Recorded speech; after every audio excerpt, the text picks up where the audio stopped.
Good morning everyone. मैं Vikram sir आप लोगों का स्वागत करता हूं मेरे YouTube channel knowledge with Vikram sir में।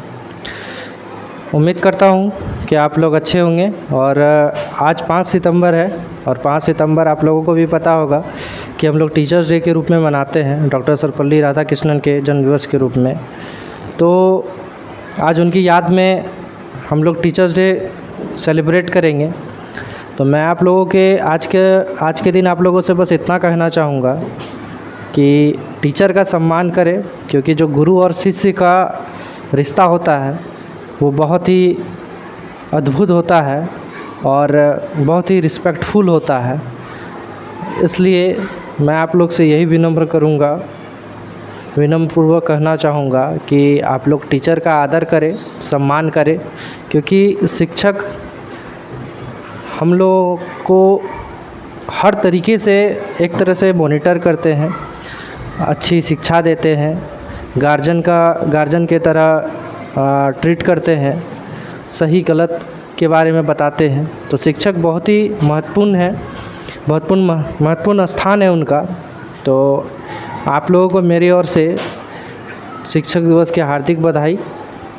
तो आज के क्लास में हम लोग कंप्यूटर मेमोरी के बारे में डिस्कस करेंगे। और आज का क्लास ज़्यादा लंबा तो नहीं होगा, बट कुछ टॉपिक मैं डिस्कस करना चाहूँगा। तो चलिए हम लोग स्टार्ट करते हैं। आप लोग स्क्रीन में देख पा रहे होंगे computer memory and it's different types. तो आज सबसे पहला टॉपिक जो मेमोरी है उसके बारे में डिस्कस करेंगे, फिर टाइप्स ऑफ मेमोरी डिस्कस करेंगे। आखिर हम लोगों को कंप्यूटर में मेमोरी की ज़रूरत पड़ी क्यों, सबसे पहले ये सोचने वाली बात है।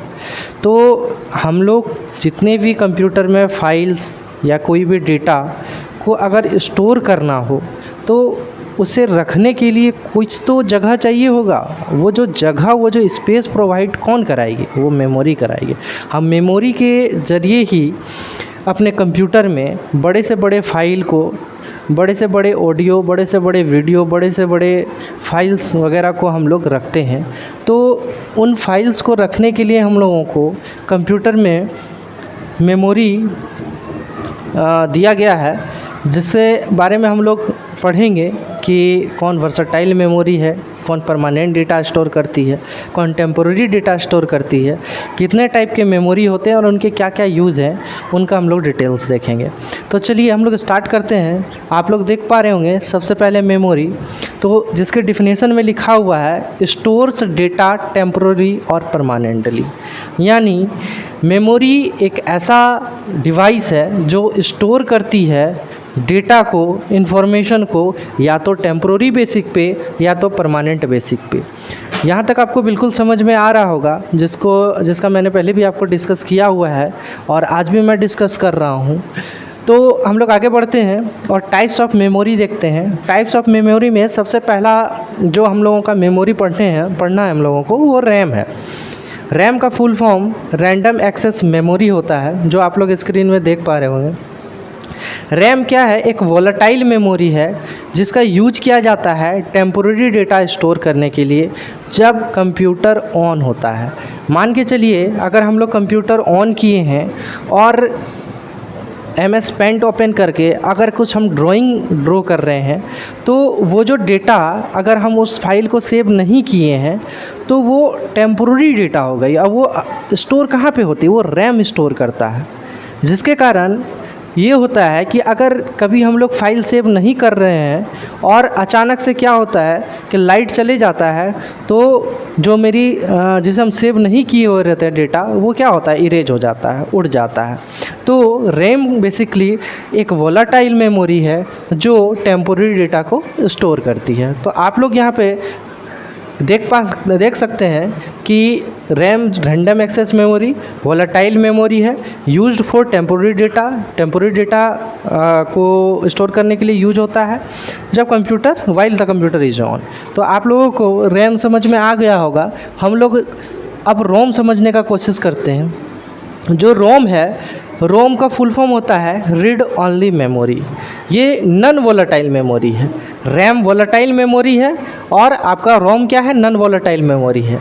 ये क्या करती है, ये डेटा को परमानेंटली स्टोर करती है, इंस्ट्रक्शन को परमानेंटली स्टोर करती है, ठीक है, फॉर बूटिंग द कंप्यूटर।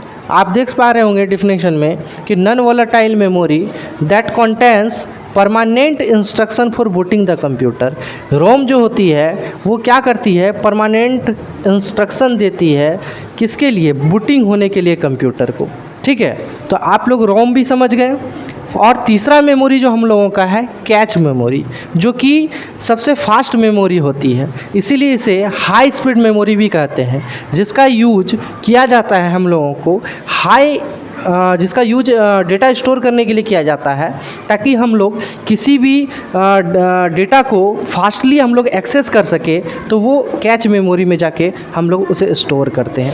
चौथा मेमोरी आप लोग देख रहे होंगे जिसे हम लोग वर्चुअल मेमोरी बोलते हैं। ये part of the hard drive used an extension of RAM. अगर हमारे कंप्यूटर में स्टोरेज ख़त्म हो गई है तो हम लोग कैसे स्टोर करेंगे, हम लोग अलग से हार्ड ड्राइव लगा सकते हैं, जो बाहर से अगर हम एक्स्ट्रा हार्ड ड्राइव लगा रहे हैं एक्स्ट्रा, तो वो क्या हुआ कि एक्सटेंशन हो गया, एक तरह से बाहर की ओर से लगा रहे हैं। अगर हमको जब ज़रूरत पड़ा डेटा का तो हम उसे लगा रहे हैं, तो वो वर्चुअल मेमोरी में आ जाएगा। यानी हम लोग मेमोरी जो है 4 तरह का डिस्कस किए, एक रैम, एक रोम, एक कैच मेमोरी, एक वर्चुअल मेमोरी।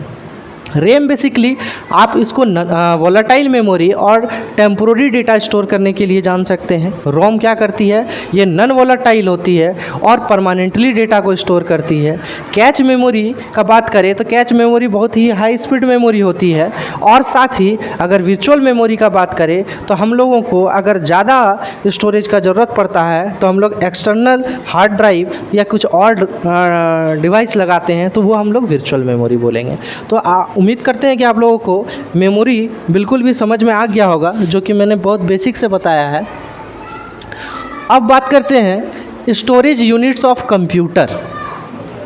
आप लोगों के एग्ज़ाम में बहुत सारे, आप गवर्नमेंट एग्ज़ाम में देखिएगा, बहुत सारे स्टोरेज यूनिट्स के बारे में पूछा जाता है, जो कि आपको याद करना बहुत ज़रूरी है। और आप इसे बिल्कुल भी याद करें, ये बहुत ही इम्पोर्टेंट है आप लोगों के लिए, जिसके बारे में मैं डिस्कस करूँगा। आखिर मेमोरी में जो डेटा स्टोर होती है, तो वो डेटा किस रूप में स्टोर होती है, कैसे, कितना साइज में स्टोर होती है, उसके बारे में हम लोगों को देखना है। तो जो स्टोरेज यूनिट, सबसे स्मॉलेस्ट स्टोरेज यूनिट जो होता है वो हम लोगों का बीट होता है। और ये बीट क्या होता है, ये 0 और 1 के फॉर्म में होता है। और ये 0 और 1 को हम लोग बाइनरी नंबर सिस्टम बोलते हैं। जब नंबर सिस्टम का हम लोग डिस्कस करेंगे तो आप लोगों को decimal system, binary number system, hexadecimal system, octal number system, सभी के बारे में डिस्कस करेंगे और सभी का कन्वर्सन भी सीखेंगे। लेकिन बेसिकली अभी हम लोग जानते हैं बीट, तो the smallest unit of data जो 0 और 1 के फॉर्म में होता है उसे हम लोग बीट बोलते हैं। और बाइट क्या होता है, यही जब ग्रुप ऑफ 8 बिट्स हो जाती है, यानी ये जब 8 बिट्स मिल जाता है तो उसे हम लोग बाइट बोलते हैं।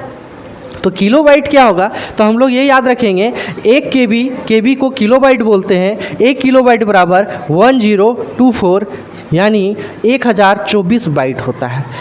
केबी के बाद क्या होता है, मेगाबाइट होता है 1024, जिसे हम लोग 1 MB बोलते हैं। जो हम लोग नेट चलाते हैं, जैसे बोलते हैं 1 MB डेटा, तो 1 MB डेटा इक्वल टू कितना होगा, 1024 KB। ये सारी जो भी आप लोग को प्रीफिक्स या ये जो मेमोरी का साइज़ दिया हुआ है, यह बहुत इंपॉर्टेंट है। आप लोग इसे नोट करें और अक्सर सारे एग्ज़ाम में आपको देखने को मिलेगा, ठीक है। जैसे कि केबी का आपको पता है, 1 MB बराबर हम लोग 1024 KB बोलेंगे। जीबी मतलब होता है गीगाबाइट, और 1 GB बराबर 1024 MB होता है। टीबी मतलब होता है टेराबाइट। 1024 बराबर जिसके बराबर 1 TB बराबर कितना होता है, 1024 गीगाबाइट। पेटाबाइट जो कि 1024 टेराबाइट के बराबर होता है। तो ये सब आपको हर एग्ज़ाम में देखने को मिलेंगे, तो आप लोगों को ये नोट करना है और याद करते चलना है। ऐसे बहुत सारे प्रीफिक्स होते हैं, आप लोगों लोग बहुत सारा प्रीफिक्स फिजिक्स में पढ़े भी होंगे।